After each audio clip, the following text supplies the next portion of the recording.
Hi, this is Jeff Curto, and welcome to episode number 48 of Camera Position, a podcast about the creative side of photography. Well, thanks to those of you who are still with me. I know it's been a while since the last time I was here, and hopefully you are hanging in there as my semester winds to a close and life gets a little more complicated for me. But never mind that. Let's talk for a little while today about getting stuck. About getting stuck, or maybe a better way to think about it is getting unstuck. How do you get unstuck? How do you solve, I don't know, do you call it photographer's block? When you feel as though you can't really quite find what it is that you want to photograph or what it is that you're interested in working with. And I have a variety of strategies that I'm going to suggest, ones that I've used successfully for myself and also that I've given to students over the years as successful strategies for helping get unstuck. And, you know, those of you who have been listening to Camera Position for a while probably will recognize at least parts of this first idea, and that is to go back to the source, go back to what it is that you truly are interested in as a person. Make a list of the things that really matter to you. Make a list of things that are truly important to you, that intrigue you, things that you love, places you like to go, things that you like to look at, and then also make a list of the things that bother you, the things that disturb you. Certainly, I'll tell you, in today's world, there's plenty of things that are disturbing and bothersome and difficult to deal with. Taking some time and make a list of the things that truly are intriguing to you, or truly things that are important, and also things that are troublesome to you and things that bother you in some way. And use that list as a potential source for subject matter. Think about what it is that you truly are interested in, what really moves you in some way, positive or negative. And that can act, I think, as a source for ideas, a source for photographic fodder. You photograph what you know, right? You know, that whole adage that we've talked about on a number of occasions. Go back to the source and photograph the things that you know. And, you know, some of you are sitting there scratching your head and saying, you know, that's great, Jeff, but, you know, aren't there some other ideas beyond that? Because I've already sort of done that, and I get to that place and I somehow am still stuck. You know, I know what I'm interested in, I know what I care about, and yet somehow it's just not coming together for me. So can you give me some other ideas? And in fact, let's see if I can. One of the ones that I like is forcing yourself into a corner of some sort. And actually, there are a number of strategies for this same idea, and I'll enumerate them here. Forcing yourself into a corner by forcing yourself to do certain things. Let me give you a couple of examples. One idea would be, when you wake up in the morning, go to sleep in the night before with your camera next to your head, as close as you can get it to your head. And when you wake up in the morning, first thing, before you even start to focus your head around the day ahead of you, make a photograph. And then make a photograph every, define your time period. I'd use half an hour. Every half an hour, all day long, make a photograph every half hour on the half hour. Force yourself to make that photograph every half hour. Make sure that every half hour, you know, you set an alarm or do something on your on your watch or your cell phone or whatever, so that every half hour you force yourself to take a picture. And that no matter where you are during your day, you must take a picture in that half hour time slot. You could use 15 minutes, you could use 1 hour, but every half hour seems to be a good time period that doesn't seem a little, you know, it doesn't seem too oppressive, and also gets you a fair number of pictures. The point, of course, is that no matter where you are, you're going to have to find something that is photographic subject matter. And I think that can really help help you figure out where it is that you want to look. What is it that you find around you at the time that you're forced to make a photograph that you find intriguing? So there's one.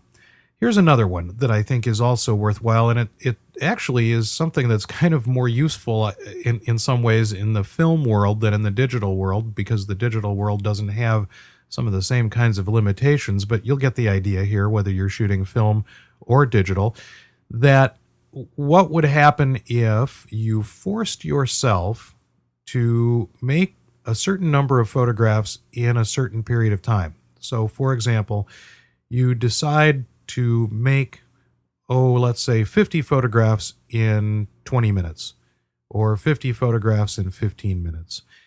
Try to constrain yourself to a time period that forces you into that corner of having to make photographs in a small period of time.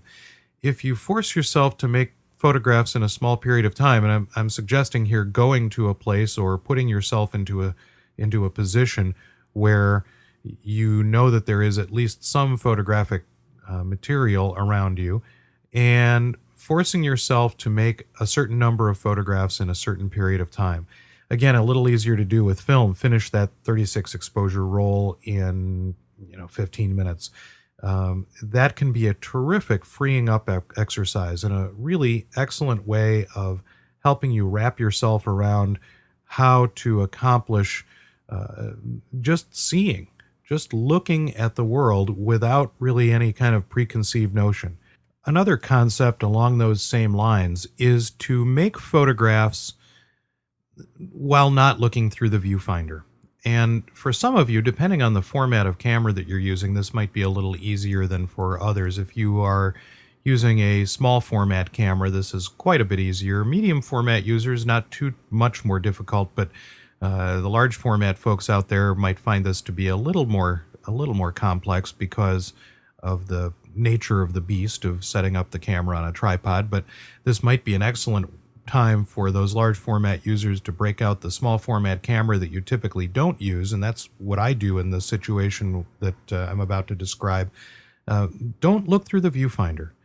Don't look at what it is that you think you want to frame, and find yourself in a situation where you think there might be photographic material and just shoot more or less blindly from the hip. Don't pay too much attention to what you're getting into the frame. Don't pay too much attention to composition. Don't think about what it is that you're photographing other than pointing your camera in a general direction. And I would defy anyone out there who is listening to this, who has been making photographs for more than, a couple of hours, to point to some photographs you've made that where you weren't surprised by what was in the frame, but where you weren't sort of amazed by the fact that the camera all by itself, without you doing a darn thing, makes you more aware of what's in the world visually. So I think this is a terrific way of allowing you to see what the camera sees. And I think there is a really profound difference in the photographic world between what the camera sees and what the human eye sees. And we've talked about that before. But the idea that what you end up with this strategy is a set of photographs that, or really with any of these strategies, a set of photographs that shows you the world in a way that's different from your preconceived notion of what you think the world should look like. So that's another concept, is to photograph without looking through the viewfinder. One last one is to set yourself some sort of a question about something you'd like to answer in a visual way.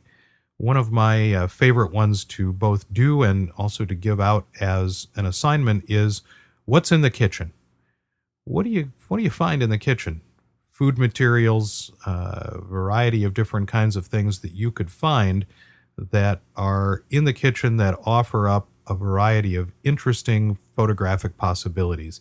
And while that may not be close to the list that you made, suggested at the beginning of this podcast, it might in fact be something that would allow you to see something in a different way, and could in fact start you off on a project of some sort that of things that are interesting to you. And I can't think of too many people who aren't at least interested in something from the kitchen at some point, right? So what's in the kitchen? What's in the refrigerator? What's in the cabinets? What's in the drawers?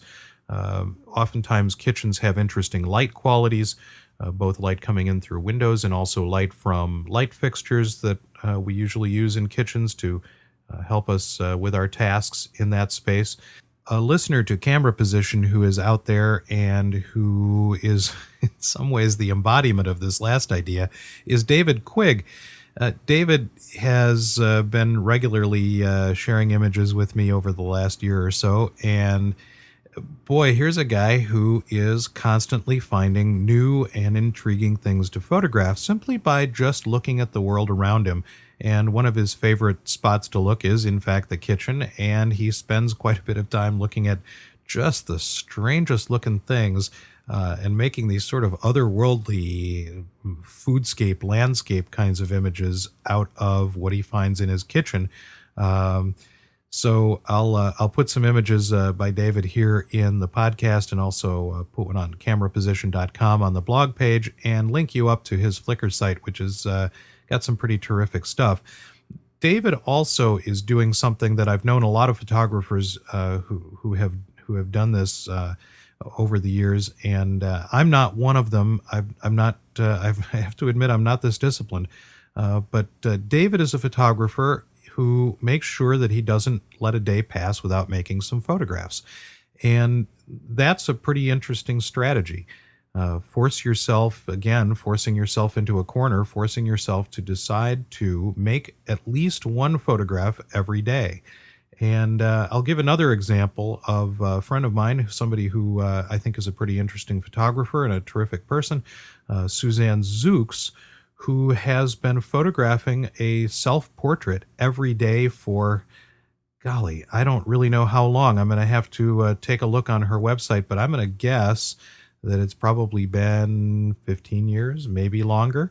That's a lot of photographs. And she has amassed this enormous body of photographs of herself, of self-portraits. And over time, this has become a really intriguing project, simply because we get to see something of who Suzanne is every day. And I think that that's a pretty interesting notion.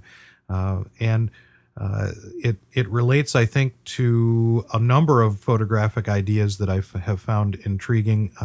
Nicholas Nixon's Brown Sisters, a terrific series of photographs that over a long period of time, Nixon has been photographing his wife and her three sisters each year. And what we end up with is this amazingly cool body of work that shows not only the interrelationship of these four sisters, but also shows their path, their trajectory through life. So there are some interesting notions about the way in which we can get unstuck. Everything from forcing yourself into a corner to making a list of the things you care about to making yourself make photographs every day or every hour or every 15 or 20 or 30 minutes. So think about those the next time you feel like, golly, I just can't figure out what to make photographs of, and see if those ideas help get you unstuck. Well, again, thanks for being here. Thanks for your patience in waiting for this episode number 48 of Camera Position. I am hoping to stop that long pause here. And I've got some great ideas in the hopper from things that people have sent me, and I will be working on those over the next few weeks. So hopefully we'll get some more of these podcasts out the door. And again, also thank you for those of you who have made comments on the iTunes store. And also thanks to those of you who are making comments on the cameraposition.com blog page. That is a space for you to be able to use. And I'm delighted to have any kind of comment, from positive to negative, and everything you can throw at me. So anything that you can think about that might improve this content, or if you're finding it useful or would find it more useful if it was different in some way, please let me know. Drop me a line at jeff@jeffcurto.com or jeff@cameraposition.com, and I will take a look. And I try to get back to everybody as fast as I can. So if I don't get back to you right away, just be patient and I'll get there eventually. Again, thanks for listening to Camera Position. the podcast about the creative side of photography. Camera Position is a proud member of the Photocast Network, your photo resource in the potosphere. photocastnetwork.com